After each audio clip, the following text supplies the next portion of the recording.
concerne la Journée mondiale de la protection civile, cette année, elle est importante pour nous parce qu'on vient de passer une année extrêmement importante, parce qu'on a eu beaucoup de choses qui sont passées, surtout le Covid-19, qui a, je dirais, bouleversé le monde. On a plus de 100 pays qui sont touchés par le Covid-19. En ce qui concerne l'Algérie, c'est vrai que depuis le mois de mars, nous sommes 2020, nous sommes à peu près sollicités quotidiennement par rapport à ce risque. Je dirais juste à titre d'exemple, on a eu quand même plus de 28 000 opérations de sensibilisation, rien que pour le Covid. Je ne parle pas des autres risques. C'est important, pourquoi? Parce que cette problématique du Covid est importante puisqu'il y a un bouleversement sur le plan social, économique. Je dirais vraiment c'est quelque chose qui a chamboulé la vie de beaucoup de gens à travers plusieurs pays aussi. À ce titre, la Direction générale de la protection civile a toute anticipation après des mesures préventives. Vous savez que nous avons ce qu'on appelle la veille. Déjà, nous, durant le mois de décembre, nous commençons déjà à suivre un peu la situation de Parlement. Parce que le risque biologique, malheureusement, c'est un risque transfrontalier. On s'attendait à ce qu'il y aura probablement des cas en Algérie. À ce temps, nous avons déjà commencé. D'ailleurs, la première publication en Algérie a été faite par la protection civile sur son site web, exactement le 28 janvier 2020.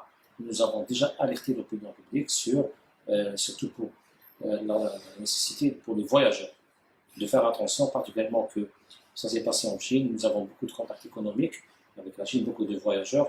Donc nous avons, à titre d'anticipation, publié un peu une conduite à tenir par rapport à ce risque.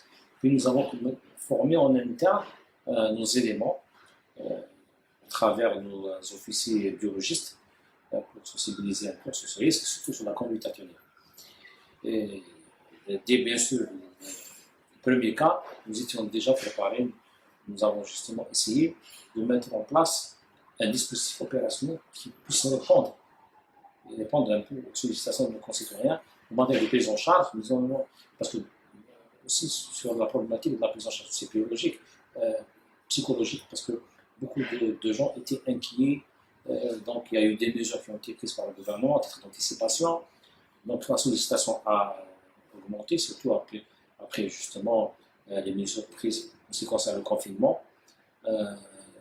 Nous avons justement mis en place une stratégie pour qu'on puisse continuer l'activité opérationnelle traditionnelle d'un côté, en même temps assurer toutes les missions liées au Covid en matière de prise en charge, en matière de sensibilisation, en matière d'accompagnement et en matière aussi de collaboration avec l'ensemble des partenaires sur le terrain. Je pense que c'était quand même une année particulièrement intense en matière opérationnelle, puis cette année nous avons dépassé le 1 290 000 interventions. Si on répartit ça sur le temps, nous sommes à peu près à une intervention tous les 35 secondes.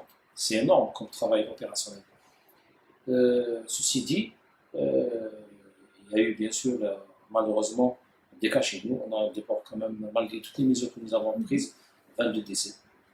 Plus de 2000 personnes qui ont été atteintes par le Covid-19. Nous avons dernièrement commencé aussi la vaccination de nos éléments. Comme c'est les premiers intervenants, c'est les premiers maillons de la chaîne. C'est vrai qu'il y a le système, il y a la santé qui vient, mais on est quand même les premiers intervenants, c'est nous qui partons pour porter secours. Et vous savez que quand nos équipes partent en secours, même si ce n'est pas d'un Covid, on essaie de prendre à peu près les mêmes mesures parce qu'on n'est pas sûr que la personne a ou non. Même s'il s'agit d'un accident de circulation, on doit prendre toutes nos dispositions pour protéger les intervenants et en même temps assurer une mission de secours efficace et efficiente. Protéger très important, s'organiser à travers un plan de continuité de l'activité qui est important. Toute institution doit avoir ce plan de continuité de l'activité parce qu'il est important.